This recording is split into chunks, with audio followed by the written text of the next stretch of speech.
یا خیلی ویدیو شما اینستاگرام کشت کرد در یوتیوب کانال خودم میمونم. شما روزی هستین نیستین مقصد دو جمعه اگه سوم کار نمیکنه اون برای چیست مقصد که مردم ببینن علم بگیرن.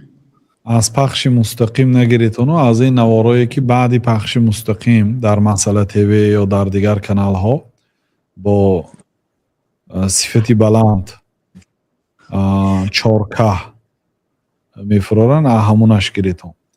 این پخش مستقیم صفتش پست است. بعد موضوع چنان بریتون که موضوع خلال وارد نکند. یک آدم نیمی گپ بریده مانید اگر نادرست فهمیدنش ممکن. بعد نویسیتون در کانالتون که این کانال رسمی ما نیست. کانال رسمی فلانی فلان کانال است. سلکه کانالی ما در زیرش گذاریتون. هیچ گپی نداره. این چیزا ما از این چیزا تجارت نمیکنیم. این برای رسانیدن شریعت است. نشر کنیتون فقط همین قاعده های رعایت کنیتون. خیلی با در واتساپ نویسید بعضی دیگه چی احکام میفهم. با سوال های مردم از نام من جواب ندید. این مردم بسیار ساده اند.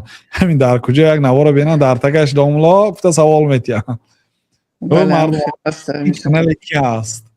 فقط همین در کدام آدمی که در همین پخش مستقیم زیرش سوالش میدهد ما انشالله بعضی برادرای وابسته کردگیم با وابسته میکنیم میگن آدمای علم داره که در آمده در زیر همین نوار جواب تیان به